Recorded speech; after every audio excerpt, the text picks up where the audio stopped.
There's something you've never said out loud. Maybe you've circled around it, maybe you felt it in the way your chest tightens when someone doesn't reply fast enough, or the way a single look from the right person can make your entire week feel lighter. You've probably described it as wanting love. You've probably told yourself that's all it is, just a very human, very normal desire to be loved. But let's slow down for a second, because love and what you're actually after, they aren't quite the same thing. And somewhere inside you, I think you already know that. What you want isn't love in its truest form. What you want is a moment, a specific, electric, relief-filled moment where someone looks directly at you, not at who you're trying to be, not at the version you've been carefully presenting, but at you, and decides, you're the one. Out of everyone, you. That moment, that's what you're chasing. And the reason it feels so urgent, the reason it keeps you up at night, the reason a text left on read can unravel your entire sense of calm, that reason has almost nothing to do with love. It has everything to do with worth. Here's the truth that most people never say clearly enough. For a lot of us, being chosen stopped being about connection a long time ago. It became evidence. It became the most accessible proof we had that we were valuable, that we were enough, that whatever quiet doubts we carried about ourselves, the ones we never fully examined, were wrong. Think about the last person you really wanted, the one who had you checking your phone every 10 minutes, the one whose approval you found yourself engineering conversations around. Why them, specifically? What was it? If you're honest, deeply honest, it probably wasn't just that they were wonderful. It was also that they were hard to get, that their attention felt like something that had to be earned. And in the economy of your emotional life, earned attention is worth so much more than freely given attention. Because if they are selective and they still choose you, what does that say about you? It says you're exceptional. It says you passed a test most people couldn't pass. It says that whatever you've been quietly doubting about yourself, maybe it isn't true after all. That's the logic. That's the engine underneath the wanting. Not love, proof. Where did this start? Because you weren't always like this. There was a version of you that didn't calculate your worth based on who was paying attention. A version that existed without needing to justify the existence. A version that cried when it hurt and laughed without checking first whether the laughing was appropriate. That version of you was real. And then life happened. Maybe it was gradual, maybe it was one specific thing, but somewhere along the way you learned a lesson that nobody sat you down to teach and nobody warned you about, and that is now running in the background of almost every relationship you've ever had. The lesson was this: love is something you receive when you are a certain way. Not always, not unconditionally, when you are performing correctly. Maybe the adults who loved you were wonderful people who simply weren't taught how to receive emotions without flinching. So when you brought them your mess, your fears, your needs, your inconvenient feelings, the warmth would dim just slightly, not dramatically, just enough for a child to notice, just enough for that child to draw a quiet conclusion. Being too much makes people pull away. Or maybe it was different for you. Maybe love was present but unpredictable, warm one day and slightly unreachable the next. And because you were too young to understand the complexity of adults, you did what children do. You made it about you. You decided it was a puzzle with a solution, that if you could just find the right combination, the right version of yourself, you could make the warmth consistent. You became a student of other people's moods. You became excellent at reading rooms, at sensing what the moment needed and becoming that thing, at filing down your edges and packaging yourself into whichever shape seemed most likely to keep the people you loved close. You became, in a word, adaptable, and the world rewarded you for it. You were called mature, perceptive, thoughtful, easy to be around, and those words felt like love, which only deepened the lesson that the performed version of you was the loved version of you, that somewhere between your real self and the self people approved of, there was a distance worth maintaining. Fast forward to now. You're an adult with all the freedom in the world to be yourself, and yet, you still walk into rooms doing the math. You still read people for what they want and make small, unconscious adjustments. You still feel a specific, disproportionate satisfaction when someone difficult to impress seems impressed. And you still feel a specific, disproportionate devastation when someone pulls away, even someone you weren't entirely sure you liked. Notice that last part, even someone you weren't sure you liked, because it was never really about them, was it? It was about the rejection itself, the withdrawal of attention, the implication, however irrational, that the version of you they saw wasn't quite enough.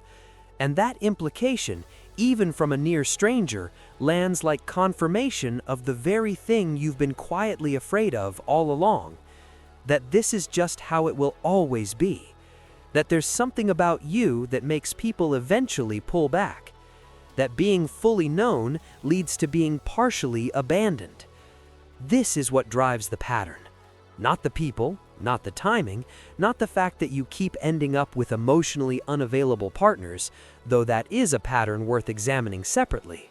The driver is this wound, this specific, ancient, mostly invisible wound that has never been properly addressed because it was formed so quietly, so early, that you absorbed it as truth rather than recognized it as injury. And so you developed a strategy. It looks different for different people, but the core of it is the same. Find the person whose approval feels hardest to get, the one who is guarded, selective, somehow elevated in your perception. Pursue that approval with everything you have, your charm, your curiosity, your care, your best qualities, and a few qualities you put on specifically for the performance. Make yourself extraordinary in their eyes. And if it works, if they turn toward you with that warm and particular choosing energy, feel that flood of relief, that proof, that finally someone difficult to impress has seen you and decided you're worth it. But notice what happens next. That relief has a half-life. It lasts a day, maybe a week, maybe a month into the relationship, and then something shifts. It isn't that they stop caring. It's that their caring has become familiar. It's no longer arriving as a surprise. It no longer spikes your nervous system with the same intensity. And when the spike dulls, when love starts to feel like something steady and quiet, rather than something that has to be constantly re-won, something uncomfortable surfaces. You start to wonder whether they still choose you as deliberately. You start reading into silences, over-interpreting the quality of their attention, looking for signs that the choosing is still active, still intentional, still certain as it was at the beginning. And beneath all of that monitoring, beneath all the vigilance, a question your mind keeps returning to. Is this enough? Am I still enough? This is the trap. This is the machinery of it.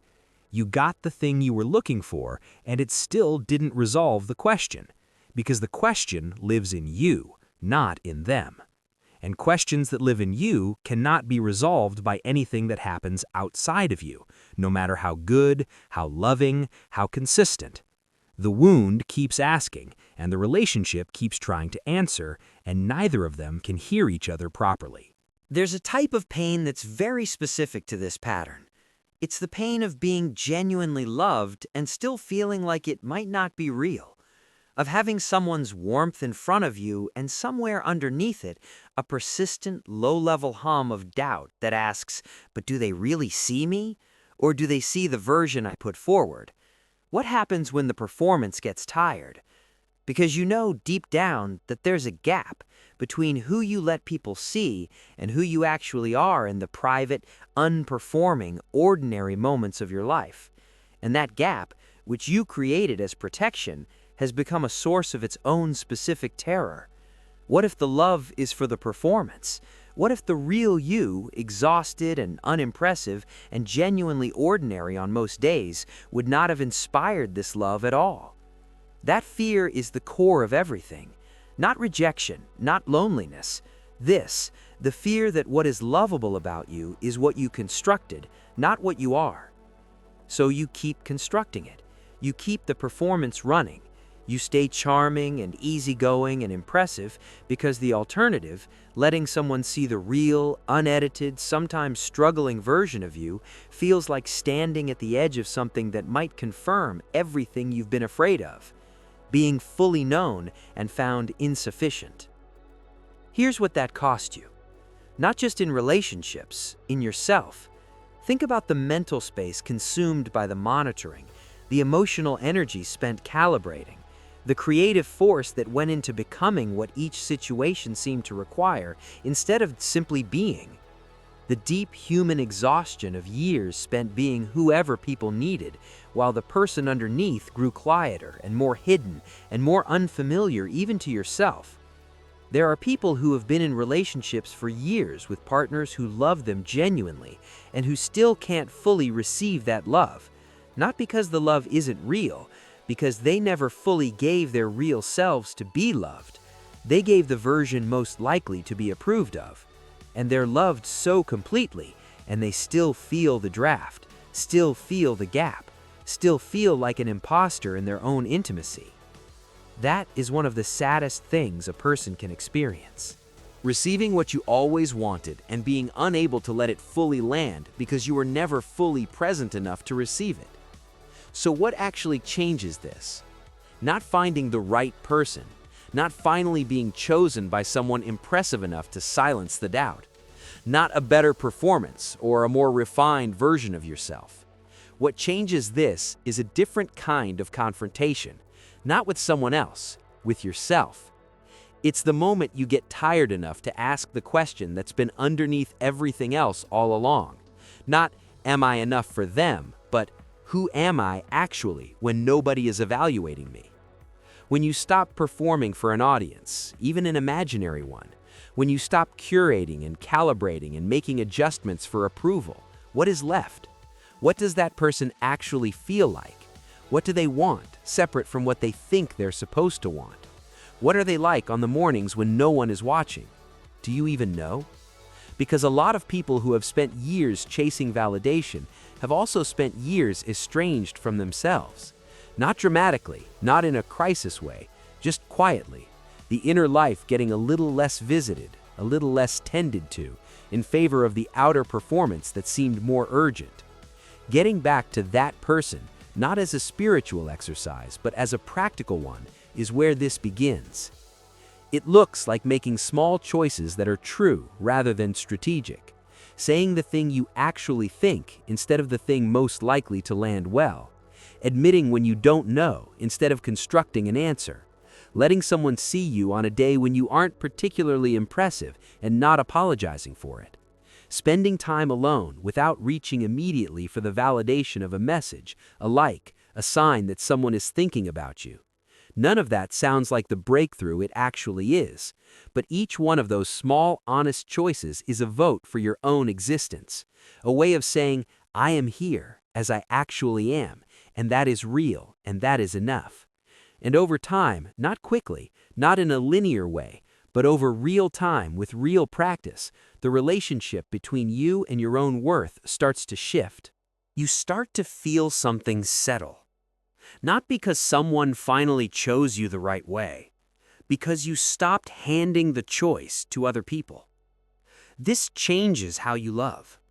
When you stop needing love to be proof, you stop choosing partners based on the difficulty of winning them. You stop confusing the adrenaline of the chase with depth of feeling. You stop staying in situations that don't serve you because leaving would feel like failure. You stop tolerating people who make you feel uncertain about your own value because the uncertainty has become familiar. You start choosing differently. Not the most impressive person, not the most challenging, the person whose presence genuinely adds to your life. The person you feel like yourself around, not your best performance of yourself, but yourself. The person who sees your ordinary days and finds them worth being around. And here is the part nobody says clearly enough. That kind of love feels different to receive. It doesn't spike the nervous system. It doesn't produce the chase and catch excitement you may have come to associate with real feeling. It feels quieter, warmer, more like arriving somewhere than winning something. At first, that quietness might feel like something is missing. It isn't. That's just what real safety feels like, and you're not used to it yet. There's a version of you that exists underneath the performance. Not a perfect version, not a healed, fully resolved, nothing left to work on version, just a real one, with inconsistencies and preferences and opinions that sometimes won't be popular, and emotional needs that are legitimate without needing to be justified. That version of you has always been there, underneath the adaptation, underneath the calibration, underneath the years of becoming whoever the moment seemed to require. And here is what's true about that version of you. They were never the problem. The wound that told you that was the problem. The lesson you absorbed from an environment that couldn't fully hold all of who you were, that was the problem. The strategy you built to protect yourself from rejection, that was understandable. That was human. That was the most logical response available to a person in your situation. But the strategy was never the truth. The truth is simpler and harder and more important than anything the strategy was built to protect you from. You didn't need to earn love. You needed to receive it. And those two things are completely different ways of being in the world. Earning asks, what do I need to become so that someone will stay? Receiving asks, am I willing to let someone see who I already am? Earning keeps you in a permanent state of becoming, always one adjustment away from being enough, always one more impressive quality from having finally secured the thing. Receiving requires you to stop, to be still, to let the gap between who you are and who you present close, even if that's terrifying. To let someone actually meet you, rather than the version of you that's been curated for their consumption. This is the work. Not the dramatic work, the quiet, daily, infinitely difficult, and infinitely worthwhile work of being honest about who you are and letting that be the thing you offer. Not for strategy, not to be more attractive or more loved, but because you're a person, and people deserve their own honesty. You are going to have moments where the old pattern pulls hard, where someone's attention spikes something and you feel the familiar rush of the performance starting, where someone's withdrawal sends you back into the quiet terror of wondering what you did wrong, what you need to fix, what version of yourself might bring them back. In those moments, the question isn't, how do I get them back? The question is, what am I actually afraid of, right now, underneath this feeling? Because the answer to that question, the real, honest, not performed answer, will tell you more about yourself than anything another person's choosing or not choosing you ever could. And slowly, through the asking of that question, through the sitting with the answer instead of running from it, something in you begins to settle in a way that no external validation has ever been able to produce. You stop needing the performance to be convincing because you stop being the audience. Here is where I want to leave you. Not with advice, not with steps, with a question that I want to stay with you. What would it feel like to be loved for the version of you that never made it into the performance? Not the impressive parts, not the charming parts, not the most put together, most easygoing, most likely to be chosen parts. The rest of it, the tired parts, the uncertain parts, the parts that want things without being sure they deserve them, the parts that feel lonely sometimes without knowing exactly why, the parts that are still healing from things you don't fully talk about. What would it feel like to let that version be the one that goes looking for love? Not because it's a better strategy, but because it's the real person. And the real person, in all their ordinary, unperformed, genuinely human complexity, was always worth knowing, was always worth loving. Not as a reward for becoming exceptional, simply because they existed, simply because you exist. That has always been enough. You just had to stop outsourcing the verdict long enough to hear yourself say it.